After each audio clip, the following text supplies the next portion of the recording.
Hey, what's up? Welcome back to the Cash PT Lunch Hour podcast. This is your host, LeBauer. Today, my special guest is Jamey Schrier. Jamey and I go way back, all the way back to episode 5 of the Cash PT Lunch Hour when I interviewed him on it was a webinar show at the time, and it's been a few years. So we decided to have Jamey back, catch up, see what he's doing, and, drop some more knowledge for you guys. So Jamey, thanks so much for being here. Really appreciate you coming on the show.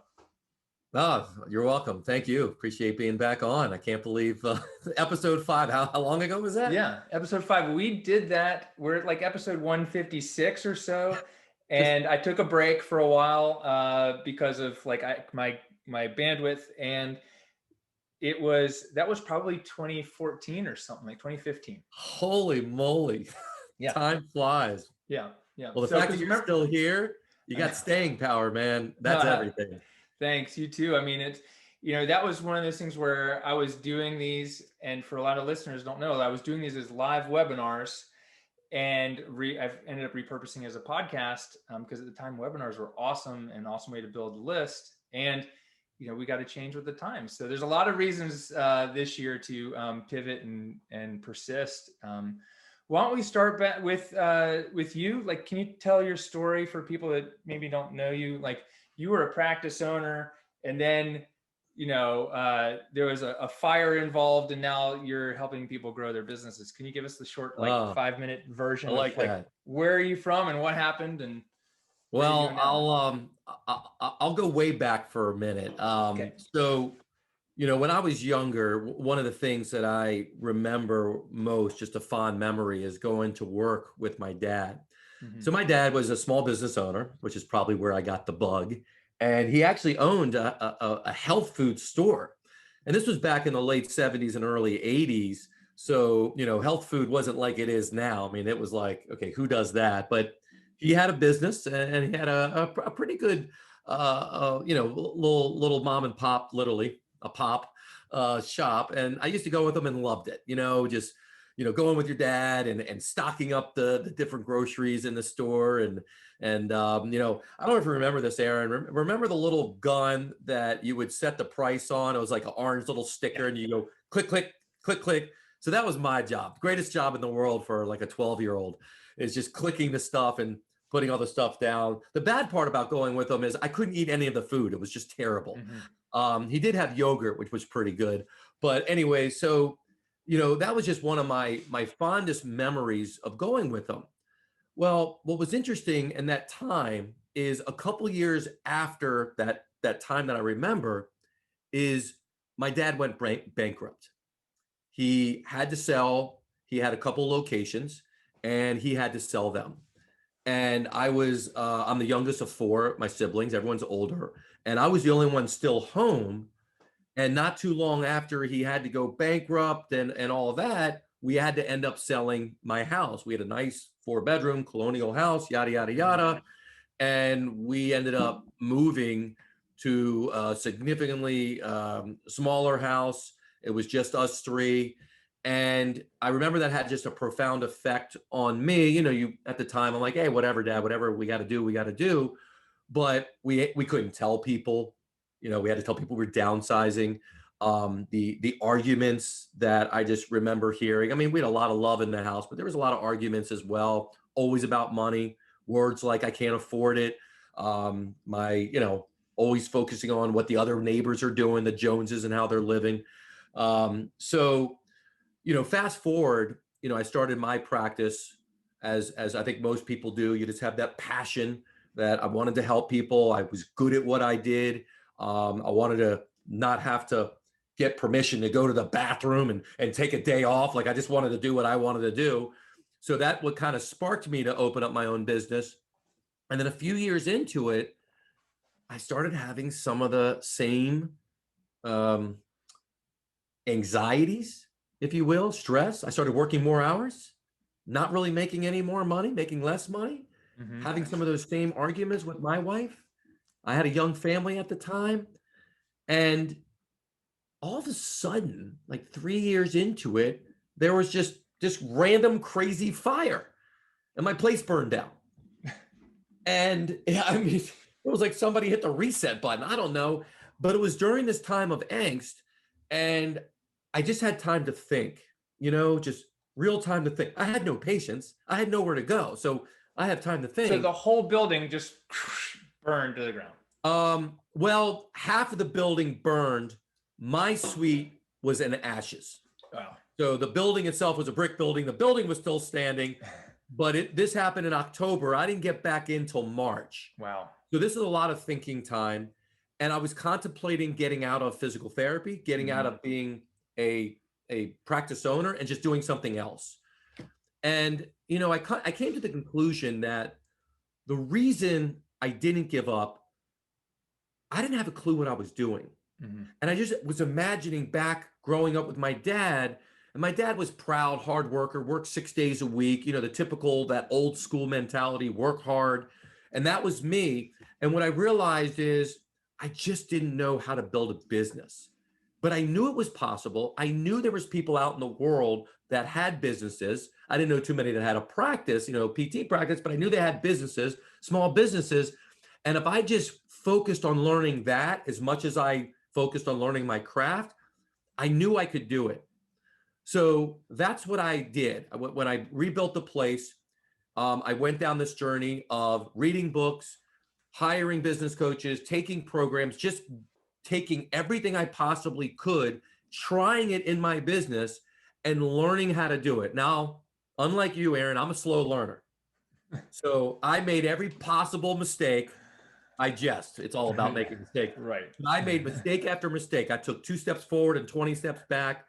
I had people getting arrested in my place. I had the Department of Labor investigate us for improper way of we were handling things. I had people steal from me. I had people fire, hire, and everything in between.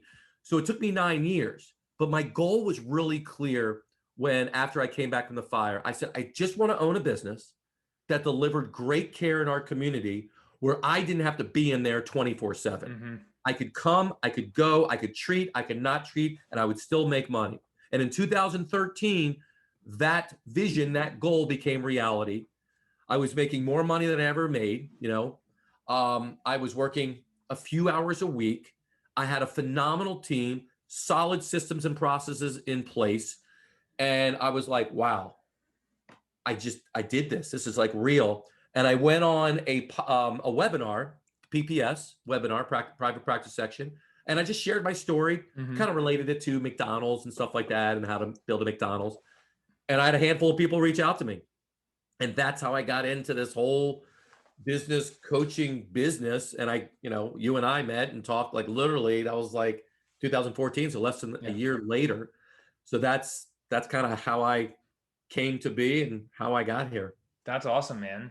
So you started a business, you started PT practice, it burned down. You got 6 months to really decide, am I doing this or not? And you came back and you built, it still took a while to figure out how to build it so that you could kind of make money and have time and live and have it run with you. Is that right? I mean, yeah, I mean, I want to make sure I got my timeline and everyone's, so practice burned down. And then how long was it that you were like, this thing's running with or without me and I'm making the money I want?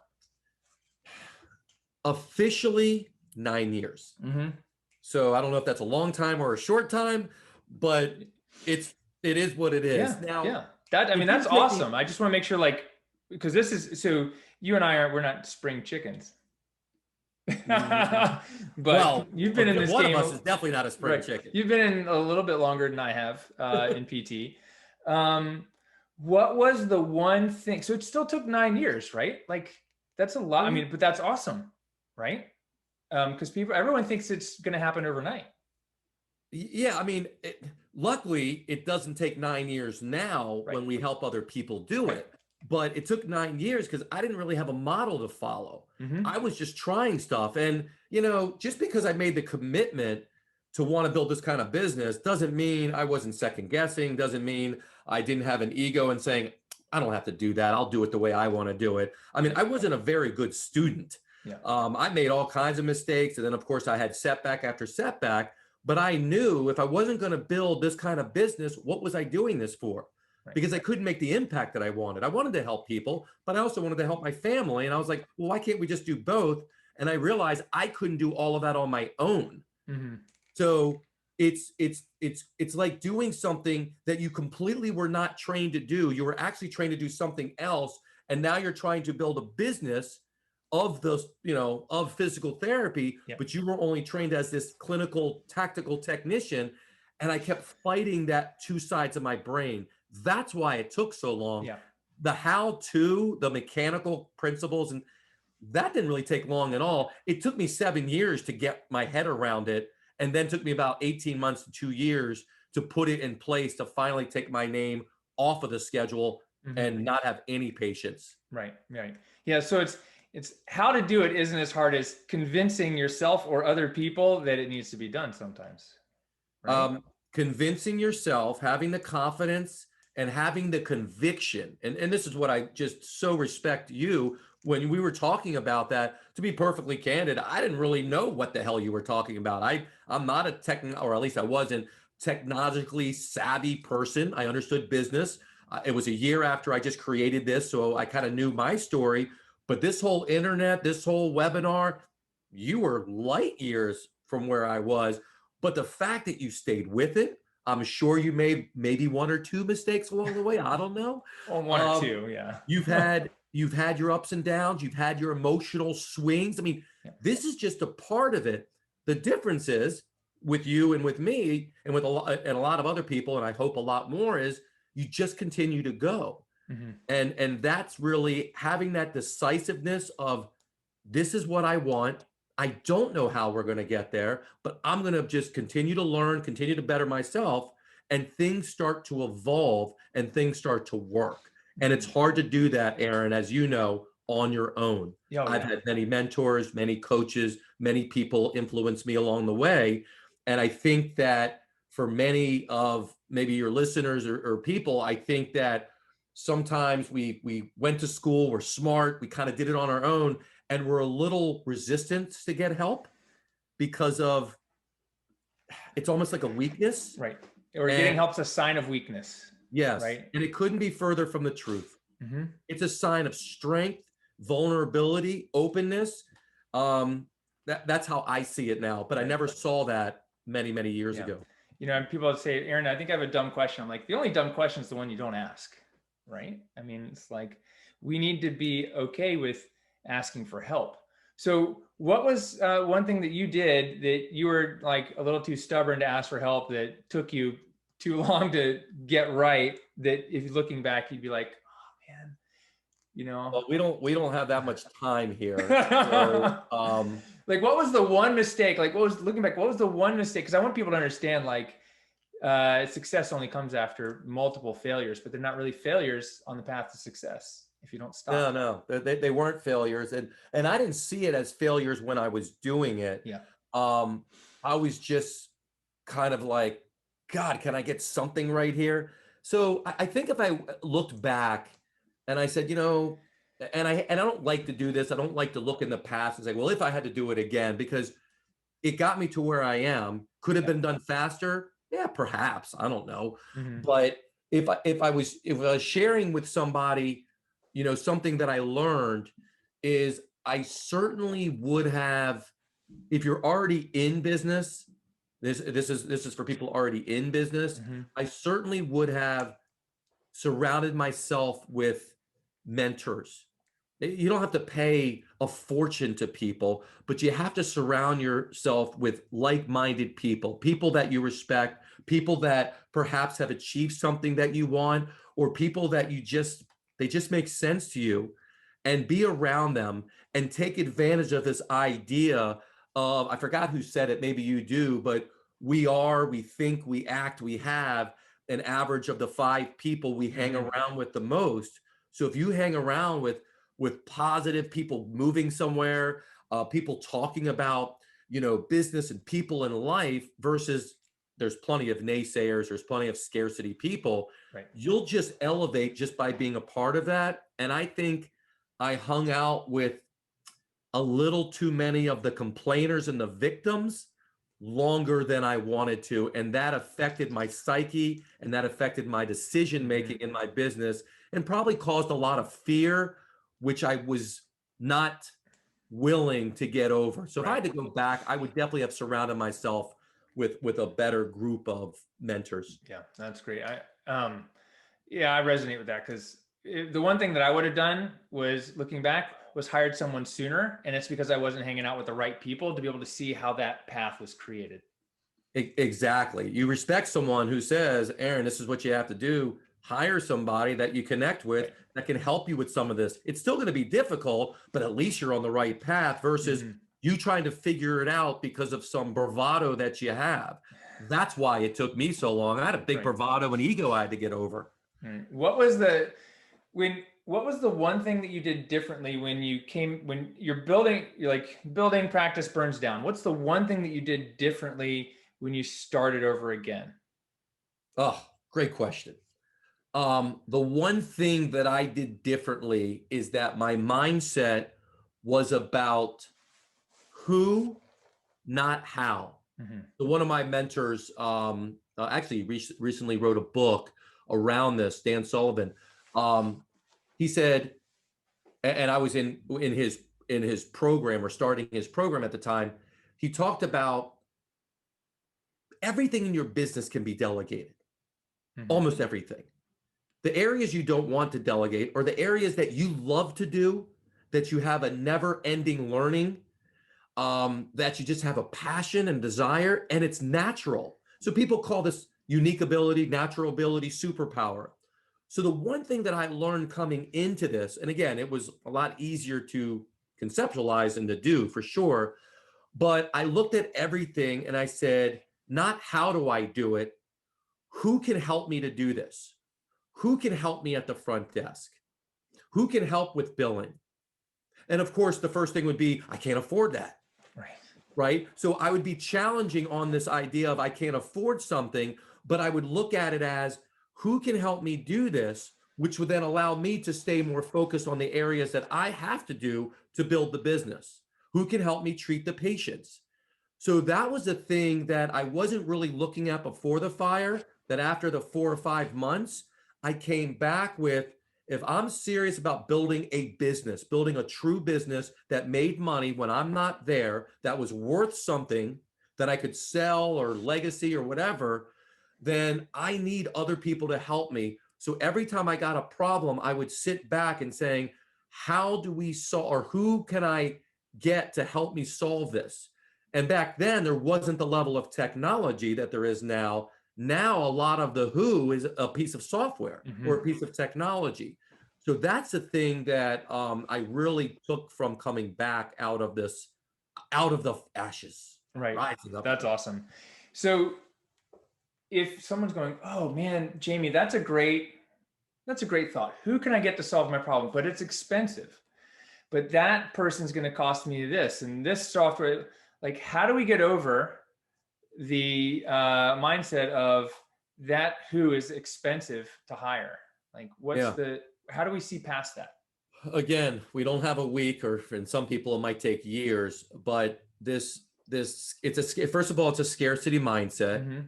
What I mean is something inside of you, maybe your upbringing, usually it's our upbringing. For me, it was certainly my upbringing, is the scarcity of I can't afford it.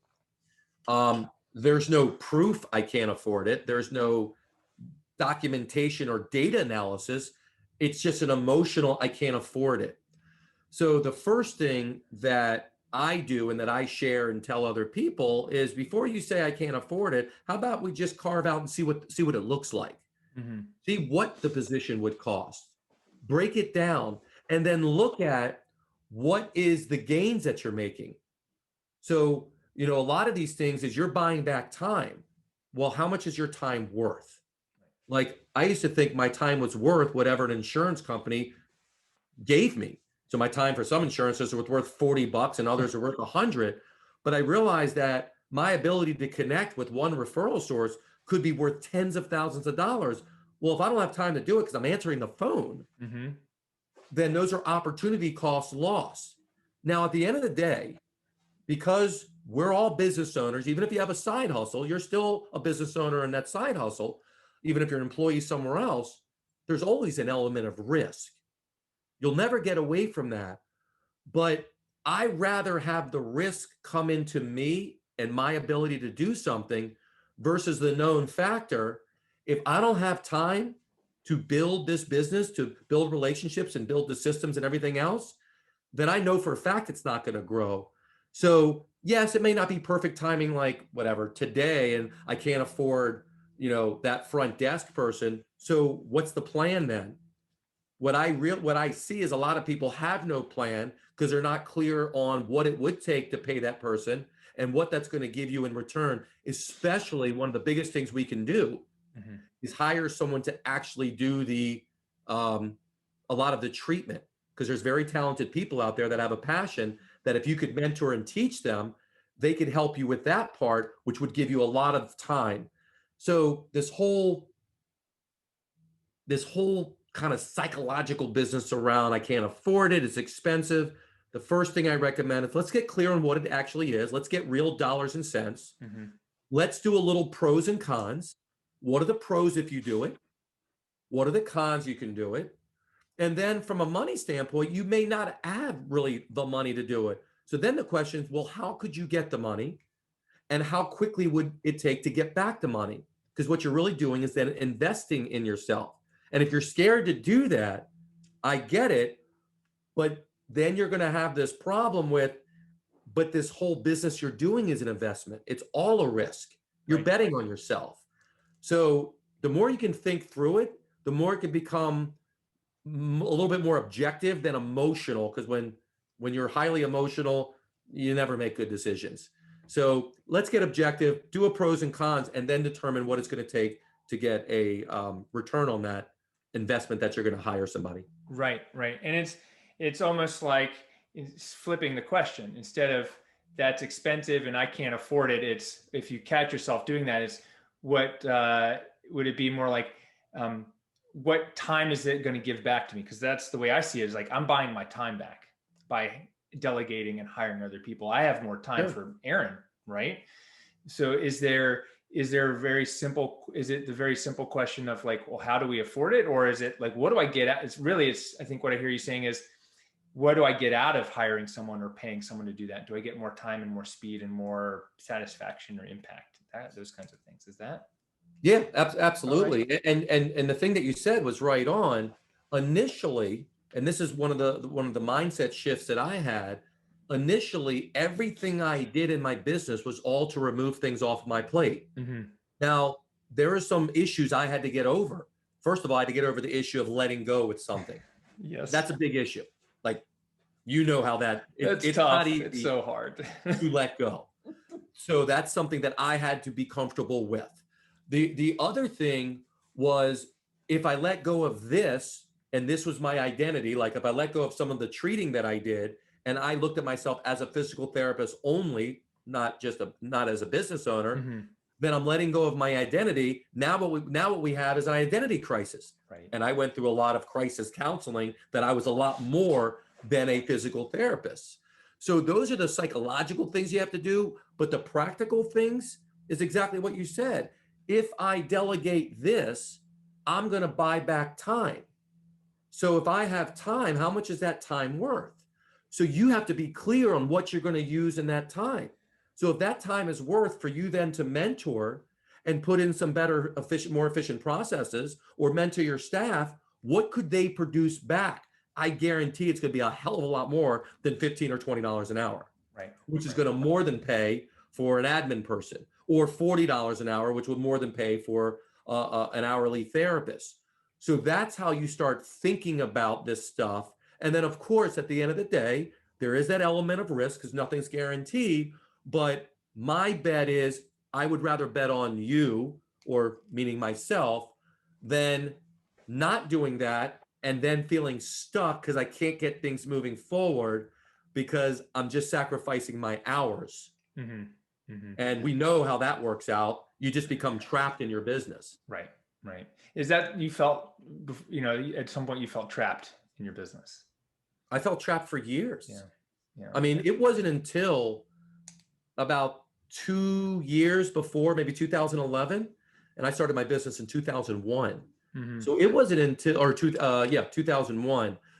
It wasn't until 2011, 10 years later, that I truly felt Like I didn't have this anxiety, this trapping of my business. And once I started feeling like, wow, I can start to see the light, that then motivated me to really move, put together some processes. Again, not perfect, Yep. hire some better people, hire some management team, hire directors and all that, delegate some things out, and it sped up quickly. And then as I did that, and this was a phenomenon that I was hoping for, but I didn't know how it was going to work, but I heard stories about it, that every time I delegated, every time I made my business more efficient, my income went up. And lo and behold, that's exactly what happened. Right. Right. So it's a weird phenomenon that you make more money and have more time and love what you're doing. Holy moly. Right. It's about working smarter, not harder. And that's the definition of it. Yeah. The definition of working smarter is not doing everything in your business and looking at who else can help you, whether it's whether it's a technology, whether it's outsourcing. And now we have endless opportunities to do that with like Upworks and Fiverr and all these. You can hire people for just what you need at pennies on the dollar versus back in the day, you'd have to hire an entire person to do it. Right. Right. What do you, I mean, with everything that's going on right now, and as we're recording this, it's November 2020, is we got COVID's been here for a while. I mean, wouldn't you say some of this stuff's more important now than ever? But at the same time, you probably see people like shrinking back and taking control over their business again and doing more rather than less. I mean, are you seeing any patterns here in like, how COVID's affecting people's decision-making process and their ability to continue to move out of their business and delegate more? You seeing that? Yeah. I'm seeing kind of two different types of people.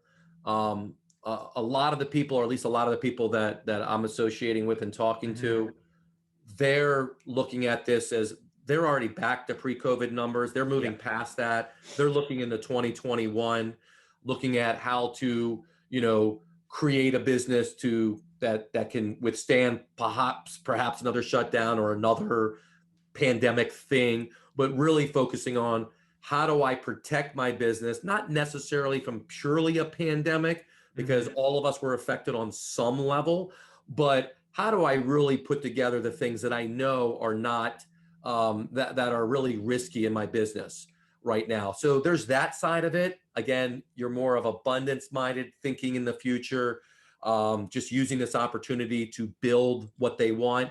And then there's, a big portion of the other side that, maybe they've come back a little bit. I mean, I think everyone's coming back to some level, but they're kind of back with that same mindset of, well, now I don't have as much staff. I'm really bitten now with the whole, I'm afraid to grow. I'm afraid to let go, and kind of reverting back to where they once were because of fear. And they're justifying that fear, which I certainly and empathize. I can empathize with them around that, because it is scary. It is uncertain type of world out there, but they're shrinking mentally. They're shrinking staff. They're shrinking what's possible, which again, if you want a job trading time for money, then I'm never going to say anything about that.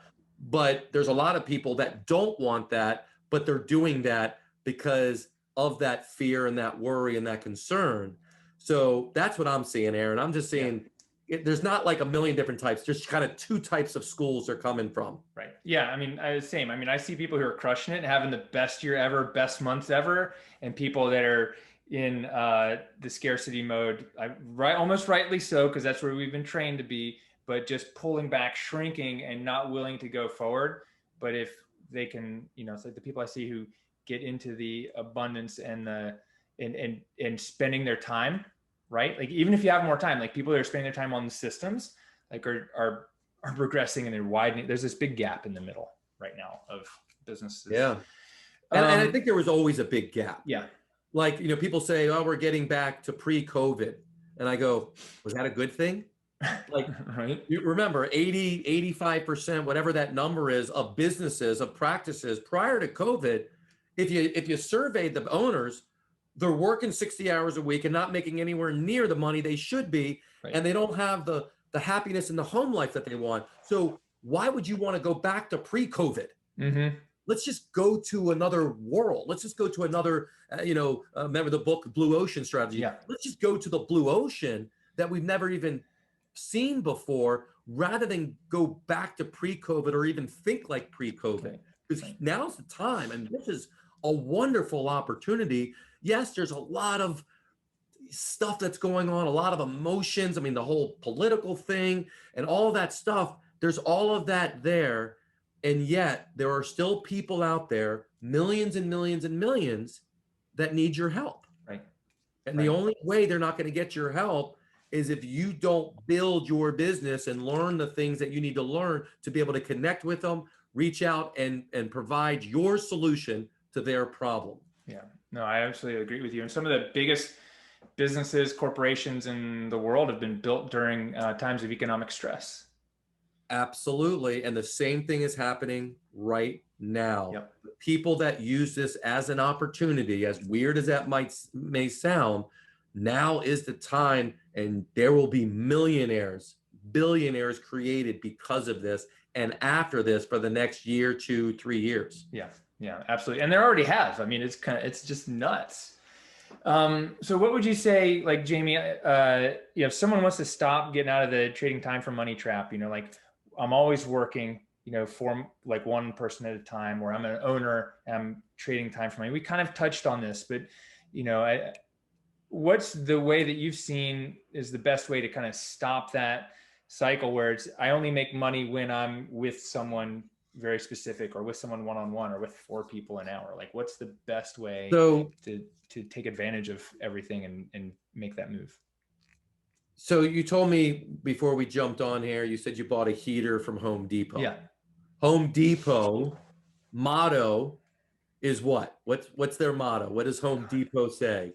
I don't know. Get cheap stuff from like abroad and put it in your house and come back and forth 5 times on a Saturday. That's not the motto. That's just what everyone does. Right. But their motto is something like, do it yourself, we can help. Yes. Right? Yes. That's do it yourself, we can help. I want you to stop shopping at Home Depot, or at least stop buying into their motto. Right. That's their motto, because you are shopping there, getting stuff and doing it yourself. Mm-hmm. You don't want to shop at the Home Depot practice building strategy program, because you do not want to do this yourself. You want to delegate things. You want to take all these activities and tasks and to-dos on your plate, and you want to start taking them and removing them off of your plate and providing it to someone else, using technology, using an SOP, standard operating procedure system, and starting to remove that. Because as you do, you get back more time. Mm-hmm. And as you get more time, you can then start focusing on how to generate more money.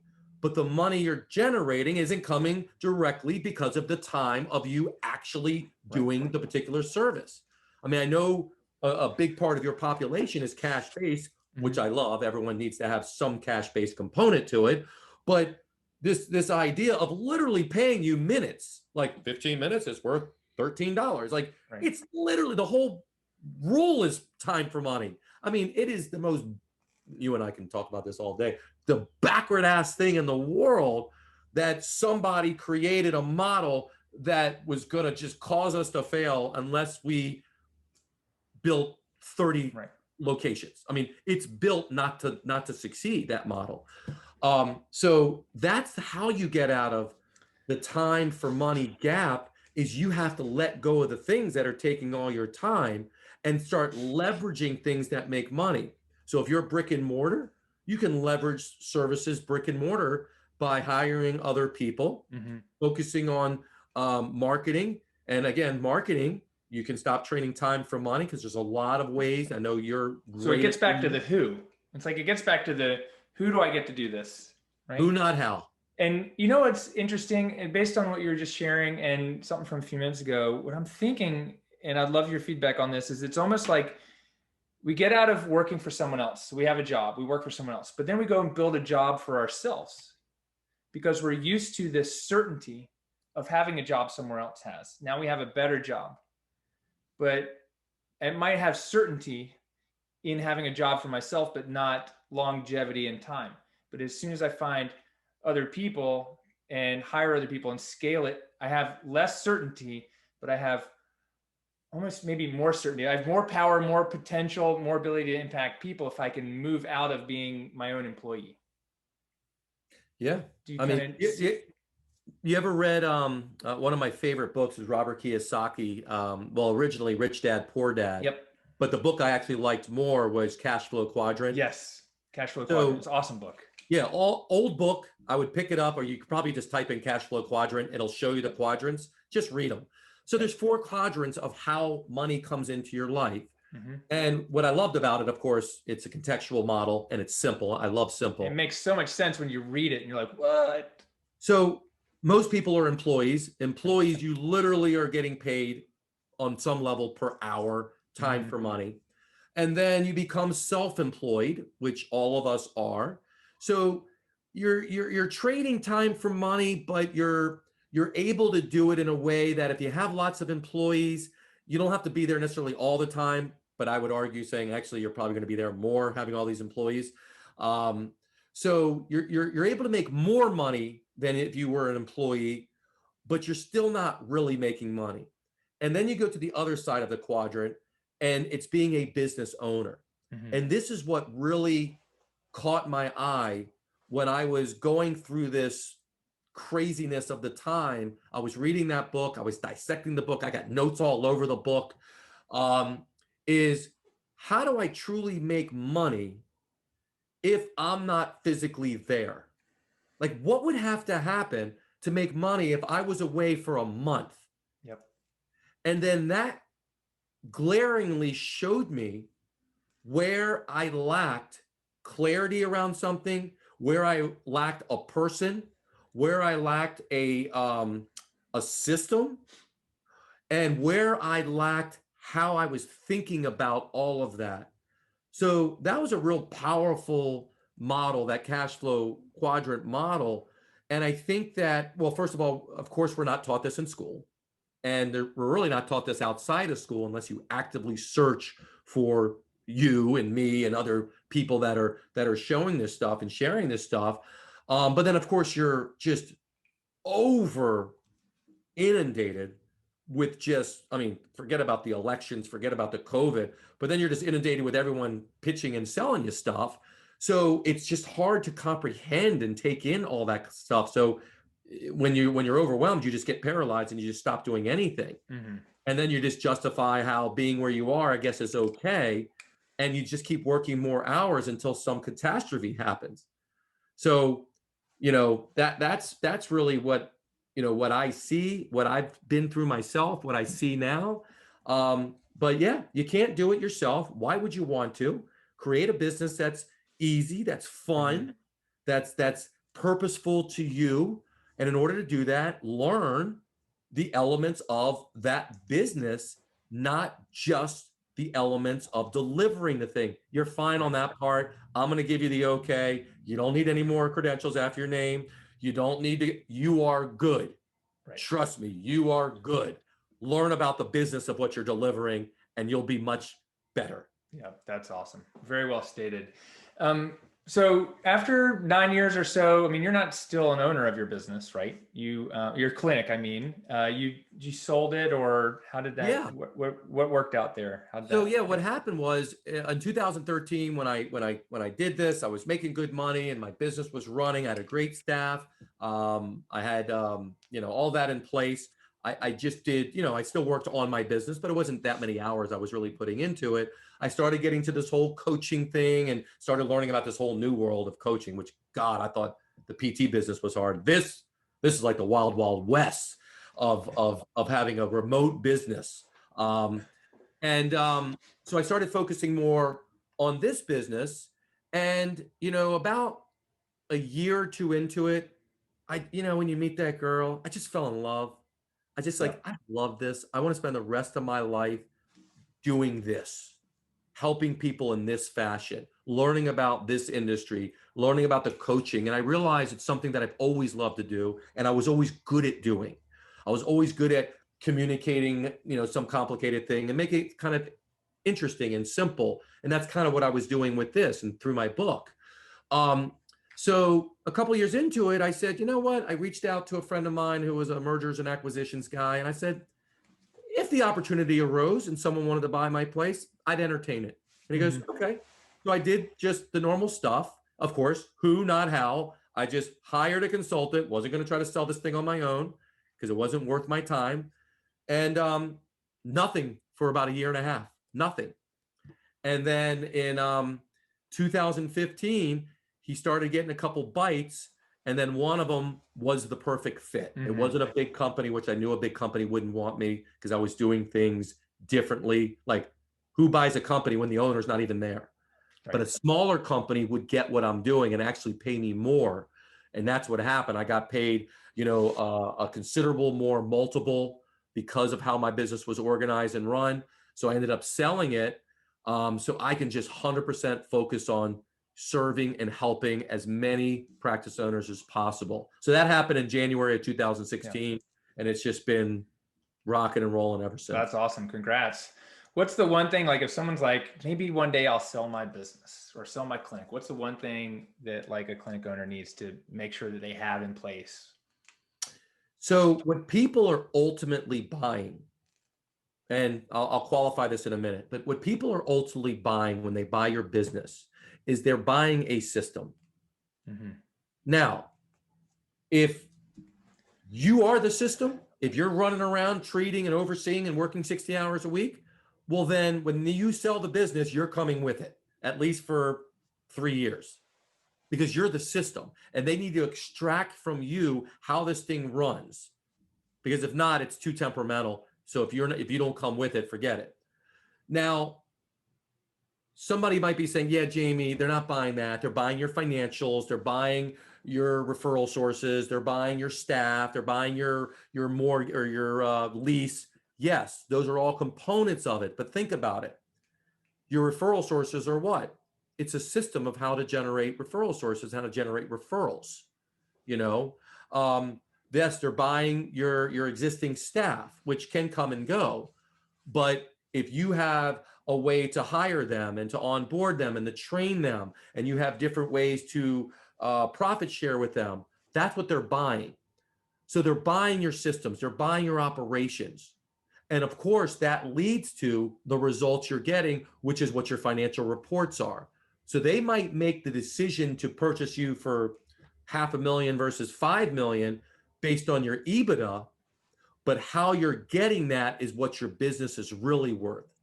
So no matter what, whether you're just starting out this year or whether you've been in 20 years and you want to sell in the next 5 years, putting your systems together, putting the organization together that generates referrals, that removes you from the day-to-day, that gets a bigger bottom line, that's where you want to put your time in doing that to help make your business worth the most it possibly can. So you get rewarded again, not just while you have your business, but you get rewarded a lot when you sell it. That's awesome. That's awesome. Yeah. It's, who is it that says build to sell? I can't remember who. Built to sell. Yeah. Yes. Built to sell. Yeah. It's probably a book. I mean, the idea is like, even if I don't plan on selling it, I'm going to build the systems to sell because this can help it make, run well and do a lot of things we've talked about, like help me get my time back. Right. Some people may, I may not know a lot, but what I do know is no matter what, you ain't taking this business with you when you're gone. So you could either consciously and intentionally build the business to either sell it, to legacy it, to profit share. You decide, but you building the business shouldn't matter how to you do. Just build the business that not only is it worth something considerable later on, but you build a business that you're loving your life right now, because I don't believe you need to sacrifice and kill yourself for 40 years to then end up with the gold watch and the bad pension. Like, this is your life. I mean, for most of us, and I know, Aaron, this is for you too, like your life is predicated on this business. So this business goes, so does your life go. Why not just create it where it just gives you all of it? Yeah, that's awesome.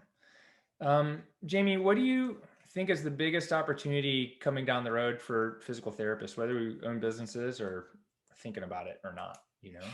I think the biggest opportunity is, I'm hoping this is a wake-up call, COVID. Physical therapy, and I know you and I can talk to at lengths at this, the physical therapy industry is way behind on technology.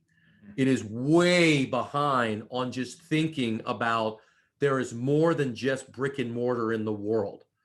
Yes, brick and mortar and a patient going to a clinic, that is never going to not happen, right? However, there is a bigger and bigger world that is moving towards technology. And I don't think enough of us, you and I, like you said, we're already kind of the old dogs, right? There's not enough of people embracing that, thinking differently, thinking, quote, out of the box, whatever the hell that means, but thinking about innovation, thinking about technology, and thinking about how we can deliver our expertise, because all of us have something in common. We're all experts, but how we deliver the expertise, how we package it, how we present it, we need to embrace more of technology in whatever way that looks, in whatever way you want to do it, to whatever population you want to serve. I think that's one of the things that I'm hoping, from what I can see, I think things are going to slowly move that way, but I'm hoping people embrace more, because that's where the opportunities are. The brick and mortar will not die. There'll continue to be some consolidation, but if you look at every other industry out there, the physical therapy industry hasn't really changed much in 50 years. Yeah. It's like moving a big ship. Sometimes it's easier to get on the little lifeboat and go somewhere else. It's a big ship, and like in water with a lot of icebergs around. I mean, it's just like it's and again, the big ship is the bigger, APTA. So the big ships don't move quickly, but you're not a big ship. We're all small, independent ships. Right. We can move. We have speedboats, man. We can pivot. We can do whatever we want. It will take learning new capabilities, new skill sets that you may not have. But you know what? We're experts at learning. We learned this whole damn profession, and man, that wasn't easy. Neuroanatomy was tough. Neuroanatomy almost got me out. Oh man. Exactly. So we have the capability. We can do this. Yeah. It's just making a decision and thinking what is to come. Where is this technology going to meet healthcare? You're starting to see it. Physical therapists can be right there, with our expertise, and nothing is stopping us. Nothing. Yeah, that's important. So, Jamey, we're about out of time. Before we finish up, I wanted to ask, if someone wants to connect with you online, whether it's through your website or social media somewhere, what's the best place for them to find you? Yeah, absolutely. Well, one of the things I wanted to do is I wrote a book about my journey called The Practice Freedom Method. People have seemed to really like the book. It's just an open and honest account of what I went through those 9 years, from the fire, from the misery that I had, of course, with the fake smile, because we all have to say we're doing well. But I open up and share all of that stuff. And then I share some of the stuff that I did, why I did it, how I did it. So I want to, if it's okay, I want to offer that to your people. No strings attached. It's just a downloadable copy, so you can get it right away. You just go to practiceFreedomU.com/cash-PT-podcast. And you can get the digital copy of the book. It's the exact copy of the book. It's not changed in any way. So that's the first thing that you can do if you want to just learn more about this practice freedom method, like how to do this. And if you want to get in touch with me, you can certainly visit my website, practicefreedomu.com, the letter U, or reach out to me. I answer every email I get, Jamey at practicefreedomu.com. Happy to talk to you, happy to answer and help you any way I can. That's awesome. Thank you very much. Yeah, we'll put those links in the show notes. It's practicefreedomu with a letter U.com/cash-PT-podcast. Awesome, Jamey. Thanks so much. Is there anything that you think is important that maybe I forgot to ask? No, I mean we can talk all day, and I just want to say, how much I appreciate you and what you're doing for this profession, for this field. You found that niche of cash PT, which again, you were like freaking Nostradamus, man. You saw where things were going. Now, I think cash PT is synonymous with having a business that's not insurance, and that was a big thing that you created.